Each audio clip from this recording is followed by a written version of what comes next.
sérieux de ce projet-là et ne pas s'opposer pour s'opposer, disait à ce moment-là la Chambre de commerce. À mes côtés, Yves Saint-Laurent et les porte-parole de la coalition Rabat-Joie. Il n'est pas fini, M. Rabat-Joie. C'est le même qui doit vous appeler, les autres. C'est peut-être le nom que vous avez du côté du projet Rabasca. M. Saint-Laurent, il n'est pas fini, ce projet-là. On pensait que c'était, à force d'opposition, on avait l'impression que Gaz Métro reculait. Oui, bon, pour l'instant, on ne sait pas où est-ce qu'ils en sont. Ils ne sortent plus publiquement depuis que la Ville de Lévis a voté une résolution contre le projet. Alors, on n'entend plus parler d'eux. Ça ne veut pas dire, dans votre tête, que la partie est gagnée? Pas encore. La partie va être gagnée quand ils vont sortir publiquement pour nous dire qu'ils abandonnent le projet de Lévis-Beaumont. Avant de nous expliquer vos craintes, les craintes qui ont été également dites par la majorité de ceux qui vous appuient, les étapes, où on en est là-dedans? Là? Je veux dire, il y a des gens qui disent, bon, il faut être en mesure de répondre aux normes environnementales, il y a les audiences du BAP, bon, etc. Où on en est dans le processus décisionnel pour un projet comme celui-là? Bien, on est en retard. On est en retard parce que Gaz Métro nous était supposé de déposer des études préliminaires en septembre. On ne les a pas eues. Après ça, en octobre. Là, on est en novembre. On va les avoir en décembre s'ils continuent. Alors, c'est un peu eux qui tiennent la laisse, là. Le chien ne peut pas aller plus loin, là. Alors, on est en retard par rapport à ça. Gagner du temps pour Gaz Métro, c'est intéressant. Pourquoi?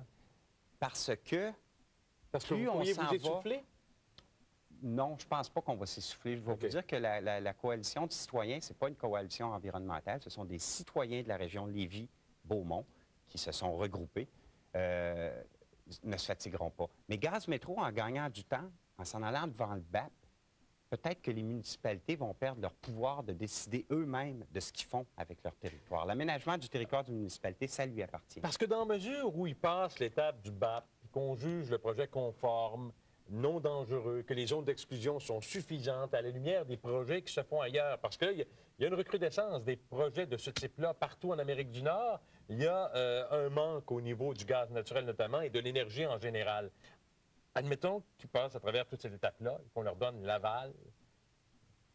Moins de munitions dans votre pouvoir politique à ce moment-là. Ça va devenir une partie politique. C'est une loi spéciale qui va dire, écoutez, on a besoin de gaz naturel au Québec.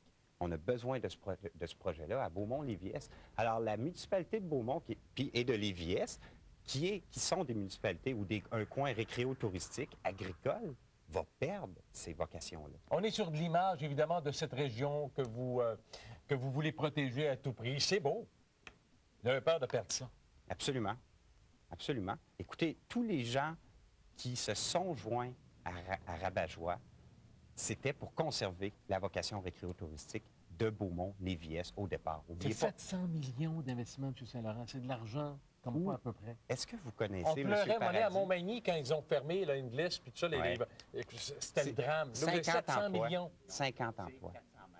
C'est 50 emplois. Moi, j'appelle pas ça un gros projet. 700 millions. Est-ce qu'au Québec, on connaît une compagnie qui va fabriquer un vaporisateur de gaz naturel liquéfié? Est-ce qu'on connaît au Québec quelqu'un capable de construire des réservoirs cryogéniques à double paroi, les 2 réservoirs de 45 mètres Mais c'est comme ça que ça se fait. Vous allez à Boston. 700 millions, il prend un chèque et il passe à l'étranger. D'ailleurs, le rapport du ministère de l'Environnement au Nouveau-Brunswick, la question a été posée au promoteur et le promoteur a répondu que les travaux seraient faits par des gens de l'extérieur. Mais ça ne change rien à votre inquiétude. Quand même, je vous dirais, ben oui, demain, je pars d'une entreprise, moi, les fameuses barriques à triple paroi, il n'y a pas de problème. Vous en avez 4 parois, il n'y a pas de problème. Ça ne changerait pas votre vision des choses, vous ne le voulez pas. C'est pas rien que parce que les citernes ne se font pas au Québec que vous vous opposez au projet. Non, je répondais à l'objection économique. Okay. C'est beau. Parce que économiquement, il y a des études là-dessus qui existent. Un port méthanier n'est viable que pour le promoteur. OK. Pas pour la municipalité, parce que la municipalité, les maisons alentours perdent de la valeur. Il faut donner des services à ces gens-là. Vous savez, à Boston, ça coûte 80 000 américains à toutes les fois qu'un méthanier entre dans le port. Ce n'est pas le promoteur qui paye ça, c'est la municipalité et l'État. Et le promoteur, jusqu'à maintenant, a toujours refusé de payer ça en disant, nous, on paye des taxes, donnez-nous des services. Parlons de sécurité. On a vu des images du secteur, évidemment, zone agricole, récréo-touristique, environnement important aussi, bon, à ce chapitre-là. De perdre ça, c'est une chose. de craindre des accidents majeurs mettant en danger les gens aux alentours, c'en est une autre. Cette crainte au niveau de la sécurité, de l'accident potentiel, est-ce que ça pèse beaucoup dans la balance? Cette fameuse zone d'exclusion dont on parlait à un certain moment donné. C'est le nœud de la guerre. C'est le nœud de la guerre. Écoutez, j'entendais tout à l'heure dire que depuis 40 ans, il n'y a pas eu d'accident. 33 000 mouvements. Pas d'accident de par le monde. Jusqu'à présent, se sont déroulés 33 000 mouvements de navires méthaniers comme ceux qu'on a vus, puis Carl nous a rapporté du côté de Boston. C'est ça. Combien de fois vous avez pris votre auto depuis 10 ans? 20 000 fois, vous avez fait un accident. Les méthaniers, il y en a une centaine dans le monde. Il y a eu 31 incidents. Il y a eu 31 accidents mineurs. 9 du méthane, du gaz naturel liquéfié, qui a été vaporisé, de 1. De 2, il y a eu un accident en Algérie le 19 janvier dernier, cette année, en 2004, en Algérie. 27 morts, 78 blessés, 1 milliard de dégâts sur 2 kilomètres.